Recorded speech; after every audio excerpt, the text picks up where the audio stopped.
ആദ്യം നമ്മൾ battery disconnect ചെയ്യുക. അപ്പോൾ ഈ ഒരു ക്യാപ്പ് ഇടത്തും വലത്തും ജസ്റ്റ് പൊക്കി കഴിഞ്ഞാൽ ഇതുപോലെ നമുക്ക് അഴിച്ചെടുക്കാൻ വേണ്ടി പറ്റും. 17-ൻ്റെ സ്പാനർ വെച്ചിട്ടാണ്, ബോക്സ് സ്പാനറാണ് നമ്മൾ യൂസ് ചെയ്തത്. വെച്ചിട്ട് ഈ നട്ട് അഴിച്ചെടുക്കുക. അതുപോലെ തന്നെ WD-40 ഇവിടെ അടിച്ചു കൊടുക്കുക. അല്ലാണ്ട് കുറച്ച് ഓയിലാക്കിയിട്ട് ട്രൈ ചെയ്യുക. നല്ല ടൈറ്റ് ഉണ്ടാവും. ചില വണ്ടികളിൽ പെട്ടെന്ന് ഊരിയെടുക്കാൻ വേണ്ടി പറ്റും. 2 കൈ വെച്ചിട്ട് നമ്മൾ ഇത് തട്ടണം. അപ്പോൾ നമുക്കിത് ഊരിയെടുക്കാൻ വേണ്ടി പറ്റും. അപ്പോൾ എല്ലാ സ്ക്രൂസും നമ്മൾ നോട്ട് ചെയ്ത് വെക്കുക, ഒരു പേപ്പറിൽ എഴുതി വെക്കുക. അല്ലാതെ കൺഫ്യൂഷൻസ് വരും. നമ്മൾ ആദ്യമായിട്ട് അഴിക്കുന്നതുകൊണ്ട് തന്നെ നല്ല കൺഫ്യൂഷൻസ് ഉണ്ടാവും. അപ്പോൾ ഇവിടെ അടിവശത്ത് വരുന്ന സ്ക്രൂസൊക്കെ നമ്മൾ ആദ്യം അഴിച്ചെടുക്കുകയാണ്. അതുപോലെ തന്നെ ഇതിൻ്റെ മുകൾ വശത്തും സ്ക്രൂസ് ഉണ്ട്. വെറൈറ്റീസുള്ള സ്ക്രൂസാണ്. അതുകൊണ്ടാണ് ഞാൻ നേരത്തെ പറഞ്ഞത് എവിടെയാണ് നോട്ട് ചെയ്ത് വെക്കുക എന്നുള്ള കാര്യങ്ങളൊക്കെ. അപ്പോൾ അവർ കവർ അയച്ചു. അതുപോലെ തന്നെ ഈ ഇവിടെ കൺട്രോളിൻ്റെ 2 നോബ് വരുന്നുണ്ട് റൗണ്ട് ഷേപ്പിൽ. അത് ജസ്റ്റ് പുറത്തോട്ട് വലിച്ചു കഴിഞ്ഞാൽ നമുക്ക് ഊരിയെടുക്കാൻ വേണ്ടി പറ്റും. ഇവിടെ കവറിൻ്റെ സ്ക്രൂസ് മുകളിലും അതുപോലെ തന്നെ താഴെ വശത്ത് ചെരിച്ചിട്ടൊരു സ്ക്രൂ വരുന്നുണ്ട്. അത് നമ്മളധികം കാണില്ല. അപ്പോൾ സ്ക്രൂ ഡ്രൈവർ വെച്ചിട്ട് തന്നെയാണ് അഴിക്കുന്നത്. അല്ലാന്നുണ്ടെങ്കിൽ നമ്മൾ ഈ ഒരു സ്റ്റിയറിങ്ങിൻ്റെ സെറ്റ് ചിലപ്പോൾ അഴിച്ചുകൊണ്ട് എടുക്കേണ്ടി വരും. അപ്പോൾ ഇവിടെ 3 സ്ക്രൂസ് വരുന്നുണ്ട്. അത് അഴിച്ചെടുക്കുക. അപ്പോൾ കുറേ സ്ക്രൂസാണ് മെയിനായിട്ട് ഇതിൽ വരുന്നത്. അപ്പം എന്തായാലും കൺഫ്യൂഷൻസ് ഉണ്ടാവും. ഞാൻ ഊരുന്ന സമയത്ത് എനിക്കുണ്ടായിരുന്നു. അപ്പോൾ അത് വരാതിരിക്കാൻ വേണ്ടിയിട്ടാണ് പറയുന്നത് എവിടെയെങ്കിലും നോട്ട് ചെയ്ത് വെക്കാനുള്ള കാര്യങ്ങളൊക്കെ. ഇതിൻ്റെ അകത്തൊരു കേബിൾ ടൈ വരുന്നുണ്ട്. അതുകൊണ്ട് തന്നെ ഇത് നല്ല ടൈറ്റ് ആയിരിക്കും. അപ്പോൾ കേബിൾ ടൈ ഊരാൻ കുറച്ച് ടാസ്ക്കാണ്. വലിച്ച സമയത്ത് കേബിൾ ടൈയും കൂടി ഊരി വന്നിട്ടുണ്ട്. അത് നിങ്ങളൊന്ന് ശ്രദ്ധിക്കുക. ഈ ഒരു ഗ്യാപ്പ് ഇതുപോലെ ചിരിച്ചു കഴിഞ്ഞാൽ നമുക്ക് ഊരിയെടുക്കാൻ വേണ്ടി പറ്റും. അതുപോലെ തന്നെ ഉള്ളിൽ 2 വയറിങ്ങിൻ്റെ സോക്കറ്റ് വരുന്നുണ്ട്. രണ്ടും നിങ്ങൾ ഊരാൻ വേണ്ടി ശ്രദ്ധിക്കുക. നേരത്തെ പറഞ്ഞ ചെരിച്ച സ്ക്രൂ ഈ ഒരു ലൊക്കേഷനിലാണ് ഉള്ളത്. അപ്പോൾ അത് നമ്മൾ അഴിച്ചെടുത്തു. ഇവിടെ കാണുന്ന 4 സ്ക്രൂസ് വരുന്നുണ്ട്. നമ്മുടെ മീറ്റർ കൺസോളിൻ്റെത്. അത് 4 നമ്മൾ ഊരി മാറ്റുക. ഓൾമോസ്റ്റ് എല്ലാ സ്ക്രൂസും ഏകദേശം ഒരുപോലെ ഇരിക്കുന്നതുകൊണ്ട് തന്നെ ജസ്റ്റ് നോട്ട് ചെയ്ത് വെക്കുക. ഈ ഒരു പൊസിഷനിലുള്ള സ്ക്രൂസ് ആണെങ്കിൽ സെപ്പറേറ്റ് വെക്കുക. ഓരോ പാർട്ടും സ്ക്രൂസും സെപ്പറേറ്റ് വെക്കുക. അപ്പോൾ ഇവിടെ നമ്മൾ ബോണറ്റിൻ്റെ ലിവർ വരുന്നുണ്ട്. അത് അഴിക്കുന്നതിന് വേണ്ടിയിട്ട് നമ്മൾ ഉള്ളിലൂടെ ഒരു പ്ലാസ്റ്റിക്കിൻ്റെ നട്ടാണ് വരുന്നത്. അത് ലൂസ് ചെയ്തിട്ട് ഈ കാണുന്ന രീതിയിൽ നമുക്ക് ഊരിയെടുക്കാൻ വേണ്ടി പറ്റും.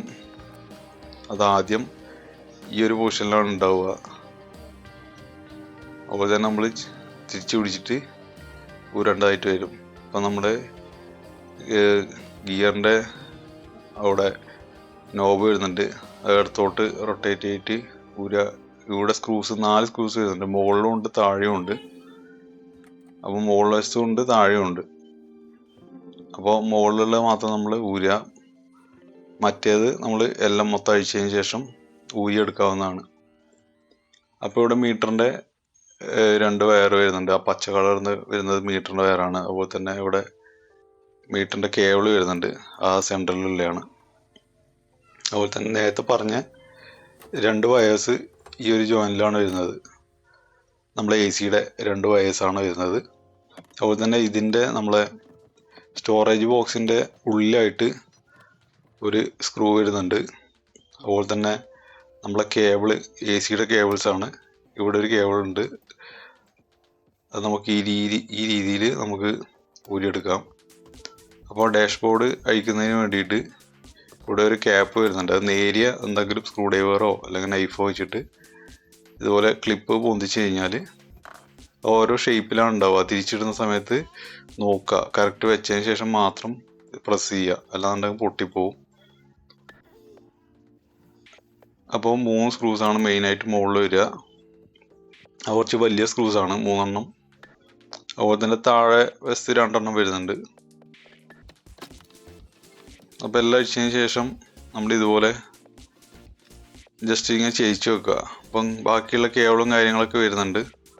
അപ്പോൾ ഇവിടെ 2 കണക്ടറാണ് വരുന്നത്. ആ 2 കണക്ടർ ഡിസ്കണക്ട് ചെയ്യുക. നമുക്കിവിടെ ഇൻഡിക്കേറ്റേഴ്സിൻ്റെയും ബാക്കിയുള്ള നോബ് വരുന്ന ആ ഒരു ലിവർ നമ്മൾ ഇതിൻ്റെ ഉൾവശത്ത് നിന്ന് അപ്പുറത്തോട്ട് ഇടുക. അപ്പോൾ ഓൾമോസ്റ്റ് നമ്മൾ അഴിച്ചിട്ടും മാറ്റിയിട്ടുണ്ട്. ഇതാണ് നമ്മളെ കണ്ടീഷൻ. നല്ല രീതിയിൽ ഡസ്റ്റും കാര്യങ്ങളൊക്കെ ഉണ്ട്. ജസ്റ്റ് ബിഫോർ വീഡിയോ എടുത്ത് വെക്കുക. അപ്പോൾ നമുക്ക് കൺഫ്യൂഷൻസ് ഒന്നും ഉണ്ടാവില്ല. ഏതൊക്കെയാണ് അഴിക്കുന്നത് അത് കറക്റ്റ് അതിൽ തന്നെ ഫിറ്റ് ചെയ്യാൻ വേണ്ടിയിട്ട് നമുക്ക് എളുപ്പമാക്കും. ഇവിടെ വരുന്ന ആ ഒരു ലോക്കിൻ്റെ പോർഷൻ നമ്മൾ അഴിച്ച് മാറ്റിയിട്ടുണ്ട്. ചെറിയ സ്ക്രൂ ആണ് വരിക. അപ്പോൾ നമ്മുടെ ഡാഷ്ബോർഡ് വണ്ടി നമ്മൾ പുറത്തിറക്കി. ഇവിടെ 2 ക്ലിപ്പ് വരുന്നുണ്ട്. അത് പ്രസ് ചെയ്തിട്ട് എല്ലാ ക്ലിപ്പും പ്രസ് ചെയ്തിട്ട് വലിച്ചാൽ മതി. ചിലപ്പോൾ ടൈറ്റ് ഉണ്ടെങ്കിൽ നമ്മൾ സ്ക്രൂ ഡ്രൈവർ വെച്ചിട്ട് പ്രസ് ചെയ്യേണ്ടി വരും ആ ലോക്കിൽ. അവിടെ 2 നമ്മൾ അഴിച്ച് മാറ്റിയിട്ടുണ്ട്. അപ്പോൾ നല്ല ഡസ്റ്റ് ഉണ്ട്, പുറത്തുമുണ്ട് ഉള്ളിലുമുണ്ട്. അപ്പോൾ നമ്മൾ AC-യുടെ ആ 2 പോർഷൻ വരുന്നുണ്ട് അടിയിൽ. അപ്പോൾ നമ്മൾ ഇത് ഊരുന്ന സമയത്ത് ബാക്കിയുള്ള AC-യുടെ എയർ പുറത്തേക്ക് വരും. അത് ചിലപ്പോൾ ഒരു 1-2 മിനിറ്റ് ചിലപ്പോൾ ഉണ്ടാകും. ഇവിടെയുള്ള ആ ഒരു നട്ട് നമ്മൾ അഡ്ജസ്റ്റബിൾ സ്പാനർ വെച്ചിട്ടാണ് അഴിക്കുന്നത്. അതുപോലെ തന്നെ ഇവിടെ ഒരു രണ്ടാമത് അടിയുള്ളത് അഴിക്കുന്ന സമയത്ത് ഒരു നട്ടിന് സപ്പോർട്ട് കൊടുക്കുക. എന്നിട്ട് വേണം നമ്മളത് അഴിക്കാൻ വേണ്ടിയിട്ട്. ഇതുപോലെ ലൂസാക്കി വെക്കുകയാണ്, അഴിച്ച് പൂർണ്ണമായിട്ടും എടുക്കാൻ പറ്റില്ല. അപ്പോൾ നമ്മുടെ ഡാഷ്ബോർഡിൻ്റെ ഉള്ളിൽ കാണുന്ന പൊടികളാണ് ഇതൊക്കെ. അപ്പോൾ നമ്മൾ AC-യുടെ ഫുൾ സിസ്റ്റം അഴിക്കുന്നതിന് വേണ്ടിയിട്ട് ഇവിടെ കാണിക്കുന്ന ലൊക്കേഷൻസിലൊക്കെ സ്ക്രൂസ് നട്ട് വരുന്നുണ്ട്. അപ്പോൾ ഇവിടെ കാണുന്ന 2 പോർഷൻ, അതുപോലെ തന്നെ അടിവശത്ത്. അപ്പോൾ നമ്മൾ താഴെയും വരുന്നുണ്ട്, മുകളിലുമായിട്ടാണ് ഉള്ളത്. ഇത് ജസ്റ്റ് കൈ കൊണ്ട് സപ്പോർട്ട് ചെയ്യുക. ഏകദേശം അഴിച്ച് തീരാനാവുന്ന ആ ടൈമിൽ നമ്മൾ ജസ്റ്റ് കൈ കൊണ്ട് സപ്പോർട്ട് ചെയ്യുക. ഒറ്റക്ക് ഊരുന്നത് കൊണ്ട് തന്നെ ചിലപ്പം താഴോട്ട് വരും. ഓവർ വെയിറ്റ് ഒന്നുമില്ല, എന്നാലും ഡാമേജ് ആവാതിരിക്കാൻ വേണ്ടിയിട്ടാണ് പറയുന്നത്. അതുപോലെ തന്നെ ഇതിൻ്റെ കുറേ ലൊക്കേഷൻസിൽ നല്ല പൊടിയുണ്ട്. അപ്പോൾ നമ്മൾ എന്തായാലും ക്ലീൻ ചെയ്യുന്ന സമയത്ത് ഈ ഒരു ഏരിയ, വണ്ടിയുടെ ഈ ഒരു ഏരിയ ഒക്കെ നമുക്ക് ക്ലീൻ ചെയ്തെടുക്കാനും എളുപ്പമാകും. അതുപോലെ തന്നെ സ്പീക്കേഴ്സ് ഫിറ്റ് ചെയ്യുന്നുണ്ടെങ്കിൽ സ്പീക്കേഴ്സ് ഫിറ്റ് ചെയ്യുക. അങ്ങനെയുള്ള പണികളൊക്കെ ഇതിൻ്റെ കൂടെ നടക്കും. മെയിനായിട്ട് ക്ലീനിങ് പരിപാടി തന്നെയാണ്. ബാക്കി എല്ലാ ഏരിയയും നമ്മൾ ക്ലീൻ ചെയ്തതിന് ശേഷം ഇവിടെ പൊടി നമ്മൾ അഴിക്കുന്ന സമയത്ത് നമുക്ക് മനസ്സിലാവും എത്രത്തോളം പൊടി ഇതിൻ്റെ അകത്തുണ്ട് എന്നുള്ള കാര്യം. അപ്പോൾ AC-യുടെ 2 പൈപ്പ് വരുന്നുണ്ട് അവിടെ. ആ പൈപ്പ് ചിലപ്പോൾ വാഷേഴ്സ് ഉണ്ടാവും. ആ വാഷർ നമ്മൾ ഇടാൻ വേണ്ടിയിട്ട് ശ്രദ്ധിക്കുക.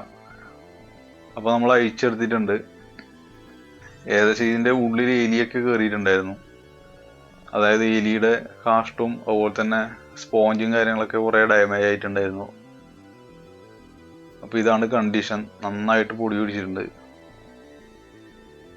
അപ്പോൾ നമ്മളിത് അഴിക്കുന്നതിന് വേണ്ടിയിട്ട് ഈ ബ്ലാക്ക് പോർഷൻ അഴിക്കാൻ വേണ്ടിയിട്ട് 2 സ്ക്രൂസ് വരുന്നുണ്ട്. അതുപോലെ തന്നെ മെയിനായിട്ട് ഇതിൽ മെയിൻ ക്ലിപ്പാണ്. കുറേ ക്ലിപ്സ് വരുന്നുണ്ട്. അത് നമ്മൾ ഫ്ലാറ്റ് സ്ക്രൂ ഡ്രൈവർ വെച്ചിട്ട് ഒരു സൈഡ് പൊന്തിക്കുമ്പോൾ മറ്റേ സൈഡ് നമുക്ക് ഊരിയെടുക്കാൻ വേണ്ടി പറ്റും. അപ്പോൾ നമ്മളിത് അഴിച്ചെടുത്തിട്ടുണ്ട്. അപ്പോൾ ഈ ഒരു രീതിയിൽ നമ്മൾ പൊന്തിച്ചിട്ട് അഴിക്കുകയാണ്. ക്ലിപ്പാണ് മെയിനായിട്ട് വരുന്നത്. ആ ക്ലിപ്പ് മിസ് ചെയ്യാതെ നോക്കണം. എന്ന് വെച്ച് കഴിഞ്ഞാൽ ഇത് ലീക്ക് വരാനുള്ള സാധ്യത ഉണ്ടാവും, എയർ ലീക്ക്. അതുപോലെ തന്നെ AC-യുടെ ചില്ലറിൻ്റെ ആ ഒരു പോർഷൻ, അതായത് അലുമിനിയം വരുന്ന ഒരു പോർഷൻ ഇതിൻ്റെ അകത്ത് വരുന്നുണ്ട്. അതും അതിൻ്റെ പൈപ്പും മാക്സിമം ബെൻഡാവാത്ത രീതിയിൽ വേണം നമ്മൾ ക്ലീനിങ് ഒക്കെ ചെയ്യാൻ വേണ്ടിയിട്ട്. അപ്പോൾ ഈ ഒരു രീതിയിൽ നമ്മൾ അഴിച്ചെടുത്തിട്ടുണ്ട്. അഴിക്കുന്ന സമയത്ത് അതിൻ്റെ അകത്ത് ഇഷ്ടംപോലെ പൊടിയും കാര്യങ്ങളൊക്കെ ഉണ്ടായിരുന്നു. ഇത് മെയിനായിട്ട് ഇത് എലിയും ഇതൊക്കെ വന്നിട്ട് ആക്കുന്നതാണ്. അപ്പോൾ ഇടയ്ക്കൊന്ന് ക്ലീൻ ചെയ്യുന്നത്, ഡീപ്പ് ക്ലീൻ ചെയ്യുന്നത് നല്ല തന്നെയാണ്. AC-യുടെ പെർഫോമൻസ് കൂടും. അതുപോലെ തന്നെ നമുക്ക് ആ സ്മെല്ലും കാര്യങ്ങളൊന്നും ഉണ്ടാവില്ല. അപ്പോൾ ഈ ഒരു രീതിയിൽ നമ്മൾ അധികം ബെൻഡ് ആക്കാതെ വേണം ആ പൈപ്പ് ജസ്റ്റ് ബെൻഡ് ചെയ്യാൻ. നമുക്ക് കഴിച്ചെടുക്കുന്ന സമയത്ത് കുറച്ച് ബുദ്ധിമുട്ടുണ്ടാവും. അപ്പോൾ പൈപ്പ് കുറച്ചൊന്ന് അകത്തി വെക്കുക ബാക്ക് വശത്ത്, ഞാൻ ഇപ്പോൾ ആ അടിവശത്ത് പിടിക്കുന്ന ആ ഒരു പോർഷനിൽ. അപ്പോൾ നീ ഇതുപോലെ ചെയ്യിച്ച് കഴിഞ്ഞാൽ ഓവറായിട്ട് ബെൻഡ് ചെയ്തരുത്, നിങ്ങൾക്ക് കഴിക്കുന്ന സമയത്ത് ഒരു ഐഡിയ കിട്ടും. അപ്പോൾ നമ്മളിത് ഇതുപോലെ അഴിച്ചെടുത്തിട്ടുണ്ട്. അപ്പോൾ ഉള്ള ഡസ്റ്റും കാര്യങ്ങളൊക്കെ നമ്മൾ ക്ലീൻ ചെയ്യുന്ന കൂട്ടത്തിൽ ഇവിടെ ഒരു പ്ലാസ്റ്റിക്കിൻ്റെ ഒരു പീസ് വരുന്നുണ്ട്, അത് നമ്മൾ തിരിച്ചിടുന്നുണ്ട്. അതുപോലെ തന്നെ ഡാമേജ് ആയ സ്ഥലത്ത് നമ്മൾ റബ്ബർ വെച്ചിട്ടാണ്, റബ്ബറിൻ്റെ ട്യൂബ് വെച്ചിട്ടാണ് അവിടെ കട്ടായ സ്ഥലങ്ങളിലൊക്കെ ആ വെൻറ്റ്, AC-യുടെ വെൻറ്റ് ഡാമേജ് ആവാതിരിക്കാൻ വേണ്ടിയിട്ട് 2 തെർമോക്കോളിൻ്റെ പീസൊക്കെ വരുന്നുണ്ട്. അതൊക്കെ എലി കടിച്ച് മുറിച്ചിട്ടുണ്ടായിരുന്നു. അത് നമ്മൾ റീഫിക്സ് ചെയ്യുന്നുണ്ട്, ഗമ്മിട്ടിട്ടാണ് റീഫിക്സ് ചെയ്യുക. അപ്പോൾ ഇനി ഡീപ്പ് ക്ലീനിങ്ങിൻ്റെ ടൈമാണ്. വാട്ടർ സർവീസ് ചെയ്യുക. സർവീസ് സെൻറ്ററിൽ കൊടുക്കേണ്ട കാര്യമൊന്നുമില്ല, ഇതൊക്കെ നമുക്ക് വീട്ടിലിരുന്നുകൊണ്ട് തന്നെ ചെയ്യാവുന്നതേ ഉള്ളൂ. അപ്പോൾ ഈ ഒരു പോർഷനിലൊക്കെ നിങ്ങൾക്ക് നോക്കിയാൽ മനസ്സിലാവും എലി കടിച്ചിട്ട് ഏകദേശം എല്ലാം ഡാമേജ് ആക്കിയിട്ടുണ്ട്. അപ്പോൾ ഇവിടെ വെൻറ്റിൻ്റെ ഒരു ഗ്രില്ലൊക്കെ ഡാമേജ് ആക്കിയിട്ട് മുകളിൽ വശത്ത് ഉള്ള സ്പോഞ്ച് കാര്യങ്ങളൊക്കെ. അപ്പോൾ ഇതൊക്കെ എയർ കറക്റ്റ് കിട്ടില്ല ഇങ്ങനെയൊക്കെയാണ് ഡാമേജ് ആണെങ്കിൽ. അപ്പോൾ നമ്മളത് പുതിയത് സെറ്റ് ചെയ്യുന്നുണ്ട്, പുതിയ വാങ്ങിക്കുന്നുണ്ട്. അതായത് സ്പോഞ്ച് വാങ്ങിച്ച് കട്ട് ചെയ്തിട്ടാണ് ചെയ്യുന്നത്. അത് ഈ വീഡിയോയിൽ ഡീറ്റെയിൽ ആയിട്ട് കാണിക്കുന്നുണ്ട്. AC വെൻറ്റ് ചില്ലറിൻ്റെ ഈ ഒരു ലൊക്കേഷൻ നമ്മൾ നന്നായിട്ട് ഷാമ്പു ഇട്ടിട്ടാണ്, ബ്രഷ് ഇട്ടിട്ട് ജസ്റ്റ് ഈ ഒരു രീതി തന്നെ ക്ലീൻ ചെയ്യുക. ഈ ഒരു ഇവിടെ ഗ്രിൽസ് വരുന്ന ഡാമേജ് ആവാതെ നോക്കണം. ഇതിൻ്റെയൊക്കെ മോഡ് വെച്ചിട്ട് വേണം ചെയ്യാൻ. ഇതൊക്കെ കഴിഞ്ഞ ശേഷം നമ്മളിതൊക്കെ ഉണക്കാൻ വേണ്ടിയിട്ട് വെക്കുന്നുണ്ട്. ആ സ്പോഞ്ചും ഇതൊക്കെ നല്ല വെയിലത്ത് ഉണക്കാൻ വേണ്ടിയിട്ട് വെക്കുന്നുണ്ട്. അപ്പോൾ ഇത് ക്ലീൻ ചെയ്തതിന് ശേഷം ഇതിൻ്റെ ഉള്ളിൽ വരുന്ന പൊടികൾ മുകളിൽ നിന്നും താഴെ നിന്നും 2 രീതിയിൽ നമ്മൾ പൈപ്പ്, ഫോഴ്സ് ഉള്ള പൈപ്പിൽ അടിച്ചു കൊടുക്കുക.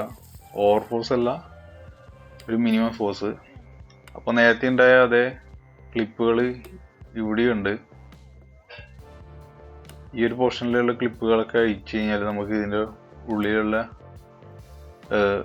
ഏരിയ നമുക്ക് ക്ലീൻ ചെയ്യാം. അപ്പോൾ ഇവിടെ ബ്ലോവർ വരുന്ന ഏരിയ ആണ്. ബ്ലോവർ ക്ലീൻ ചെയ്യുന്ന ഇത് അഴിക്കാതെ നമുക്ക് ക്ലീൻ ചെയ്യാൻ പറ്റും. അത് ഓൾറെഡി നമ്മുടെ ചാനലുണ്ട്, ഡൗട്ട് ഉണ്ടെങ്കിൽ നിങ്ങൾക്ക് നോക്കാം. അപ്പോൾ എന്തായാലും അഴിച്ച സ്ഥിതിക്ക് ബ്ലോവർ മാത്രമല്ല, ഇതിൻ്റെ അകത്ത് ഇഷ്ടംപോലെ പൊടിയുണ്ട്. ആ സ്പോഞ്ചൊന്നും ഈ ഒരു രീതിയിൽ നിന്നൊന്നും അഴിച്ചിട്ട് ക്ലീൻ ചെയ്യേണ്ട കാര്യമില്ല. ഏകദേശം ഇരുന്ന് തന്നെ നമുക്ക് ക്ലീൻ ചെയ്യാം. പക്ഷേ ഇടുന്നത് കുറച്ച് ടാസ്ക് ആയിരിക്കും സ്പോഞ്ചൊക്കെ ഇതിൽ നിന്ന് അഴിച്ചു കഴിഞ്ഞാൽ. അപ്പോൾ മാക്സിമം നമ്മൾ ഫുള്ള് വാട്ടർ സർവീസ് തന്നെ ചെയ്യാണ്. നന്നായിട്ട് ബ്രഷ് വെച്ചിട്ട് എല്ലാ ഏരിയയും നമ്മൾ ക്ലീൻ ചെയ്യുന്നുണ്ട്. ബ്ലോവറിൻ്റെ മോട്ടർ അടിക്കാൻ വേണ്ടിയിട്ട് ഇവിടെ 3 സ്ക്രൂസ് വരുന്നുണ്ട്. ഇതിൻ്റെ അകത്ത് വാഷേഴ്സ് ഉണ്ട്. അത് അഴിക്കുന്ന സമയത്ത് നമ്മൾ ശ്രദ്ധിച്ച് നോക്കുക എങ്ങനെയാണ് ഇട്ടിട്ടുള്ളത് എന്നൊക്കെ. അല്ലാതെ പൊടി ഈ വലിയ പുറത്തുനിന്നൊക്കെ വലിച്ചെടുക്കും. അപ്പോൾ ഇതിൻ്റെ അകത്തുള്ള വാഷറും അവർ ക്ലിപ്പ് വരുന്നുണ്ട്. ആ ക്ലിപ്പും അതിൻ്റെ വയേഴ്സും ഒക്കെ വരുന്നുണ്ട്. ആ ഒരു ഗ്യാപ്പിലാണുള്ളത്. അത് നോക്കുക, വാഷർ ഇടുന്നത് കറക്റ്റ് നോക്കിയിട്ട് തന്നെ ഇടുക. അപ്പോൾ ഇവിടെയുള്ള ഒരു പോർഷനിൽ നമ്മൾ ഹീറ്ററിൻ്റെ സെറ്റപ്പ് വരുന്ന ഒരു പോർഷൻ ഉണ്ട്, ഒരു കോയിൽ. അത് അഴിച്ച് മാറ്റിയതിന് ശേഷം മാത്രം ഇത് വാട്ടർ സർവീസിന് എടുക്കുക. നല്ല ഷാമ്പു നല്ല പതിപ്പിച്ചതിന് ശേഷം എല്ലാ ഏരിയയും നമുക്ക് ഇതുപോലെ ബ്രഷ് വെച്ചിട്ട് നന്നായിട്ട് ക്ലീൻ ചെയ്യാം. ബ്രഷ് വെച്ചിട്ട് വെച്ച് കഴിഞ്ഞാലും കുറച്ച് പൊടി ഉണ്ടാവും. അത് നമ്മൾ കഴിയുന്നതിന് ശേഷം നല്ല ക്ലോത്ത് വെച്ചിട്ട് നനച്ചിട്ട് തുടച്ചു കൊടുക്കുക. എല്ലാം ഏകദേശം നമ്മളിത് ബാക്കിയുള്ള ഐറ്റംസ് ക്ലീൻ ചെയ്യുന്ന ആ ടൈമിൽ നല്ല വെയിലത്ത് വെച്ചിട്ട് മാക്സിമം ഉണക്കിയെടുക്കാൻ ശ്രദ്ധിക്കുക. അപ്പോൾ AC-യുടെ ബാക്കിയുള്ള സിസ്റ്റംസാണ് ഈ നമ്മുടെ ഡാഷ്ബോർഡിൻ്റെ മുകളിൽ കാണിക്കുന്നത്.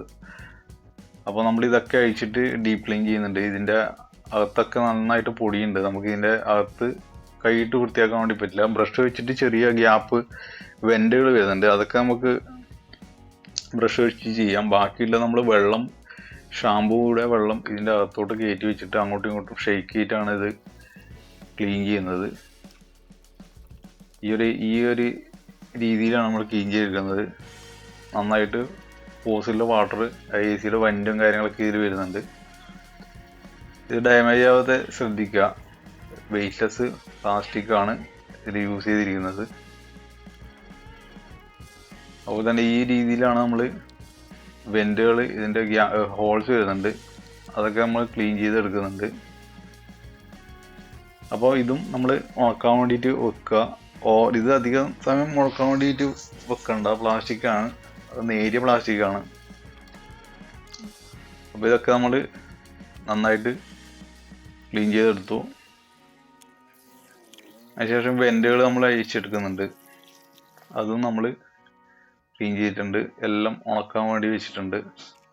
ബ്ലോവർ ഇതുപോലെ നമുക്ക് സ്ക്രൂ അഴിച്ചതിന് ശേഷം, നട്ട് അഴിച്ചതിന് ശേഷം ഇതുപോലെ വലിച്ചു കഴിഞ്ഞാൽ നമുക്ക് ഊരിയെടുക്കാം. മോട്ടർ നമ്മൾ ജസ്റ്റ് തുണി കൊണ്ട് തുടച്ചാൽ മതി, അതിൽ വെള്ളം തട്ടിക്കഴിഞ്ഞാൽ ചിലപ്പം പണി കിട്ടും. അപ്പോൾ ഇവിടെയുള്ള ആ ഒരു പീസ്, സ്പോഞ്ചിൻ്റെ പീസൊക്കെ ഫുള്ള് എലി കടിച്ച് ഡാമേജ് ആയിട്ടുണ്ട്. അല്ലാതെ നല്ല ഡസ്റ്റും ഉണ്ടെങ്കിലും അത് എയറിനെ ബാധിക്കും. അപ്പോൾ ഇത് നമ്മൾ സ്പോഞ്ച് വാങ്ങിച്ചിട്ട് കട്ട് ചെയ്തിട്ട് അതേ ഷേപ്പിലാക്കി എടുത്തിട്ട് SR വെച്ചിട്ട് ഒട്ടിക്കുകയാണ്. ആ ഗ്യാപ്പിൽ കറക്റ്റ് സ്പോഞ്ച് ഇല്ലെങ്കിൽ ആ എയർ കറക്റ്റ് ഫ്ലോ കിട്ടില്ല, ഔട്ടും ഇന്നും വരുന്ന ഫ്ലോ നമുക്ക് കറക്റ്റ് കിട്ടില്ല. അപ്പോൾ ഈ ഒരു രീതിയിൽ അതിൻ്റെ സൈസിന് കണക്കായിട്ട് നമ്മൾ കട്ട് ചെയ്തെടുക്കുകയാണ്. ഇത് നമുക്ക് നോർമൽ ഷോപ്പിൽ, നമ്മളെ ബാർബർ ഷോപ്പിൽ യൂസ് ചെയ്യുന്ന ആ ഒരു ടൈപ്പ് സ്പോഞ്ചാണ്. അത് നമുക്ക് കടകളിൽ ചോദിച്ചാൽ വാങ്ങിക്കാൻ കിട്ടും. SR നമ്മൾ ഓൾറെഡി കുറച്ച് വാങ്ങിച്ച കയ്യിലുണ്ടായിരുന്നു. SR തേക്കുക, എന്നിട്ടൊരു 2-3 മിനിറ്റ് അവിടെ തന്നെ വെക്കുക അപ്ലൈ ചെയ്തതിന് ശേഷം. അതുപോലെ തന്നെ സ്പോഞ്ചിലും കുറച്ച് ആക്കുക. അപ്പോൾ 1-2 മിനിറ്റിന് ശേഷം മാത്രം അത് ഒട്ടിക്കുക, എന്നാലേ കറക്റ്റ് ഒട്ടുമല്ലോ, പിന്നെ ചിലപ്പോൾ അത് ഇളകി പോകാൻ സാധ്യതയുണ്ട്. ഈ ഒരു ഏരിയയിൽ മാത്രമാണ് നമ്മൾ ഡാമേജ് ആയതുകൊണ്ട് തന്നെ വേറെ പുതിയ ഫിക്സ് ചെയ്യുന്നത്. ബാക്കിയുള്ളതൊക്കെ നമ്മൾ നന്നായിട്ട് ക്ലീൻ ചെയ്തിട്ട് തന്നെ യൂസ് ചെയ്യുന്നുണ്ട്. മാക്സിമം ഇത് വെയിലത്ത് വെച്ചിട്ട് ഉണക്കുക, സ്പോഞ്ചിലെ പോർഷനൊക്കെ. കാരണം വെച്ച് കഴിഞ്ഞാൽ ആ ഒരു സ്മെല്ലും പിന്നെ വെള്ളം ഉണ്ടെങ്കിൽ, വെള്ളത്തിൻ്റെ കണ്ടന്റ് ഉണ്ടെങ്കിൽ എയർ കറക്റ്റ് പുറത്തുനിന്ന് ഉള്ളിലേക്ക് വരില്ല. അതുകൊണ്ട് തന്നെ മാക്സിമം പെട്ടെന്ന് നമ്മൾ ചെയ്യാതെ തന്നെ വാഷിങ് ചെയ്തതിന് ശേഷം സ്പോഞ്ചൊക്കെ നന്നായിട്ട് ഉണങ്ങിയെന്ന് ഉറപ്പ് വരുത്തിയതിന് ശേഷം ഫിക്സ് ചെയ്യാൻ വേണ്ടി ശ്രദ്ധിക്കുക. അപ്പോൾ ഇത്രയാണ് ഇതിൻ്റെ മെയിൻ പണികൾ വരുന്നത്. അപ്പോൾ നിങ്ങളുടെ ഡൗട്ടൊക്കെ ഉണ്ടെങ്കിൽ താഴെ കമൻറ്റ് ബോക്സിൽ അറിയിക്കുക.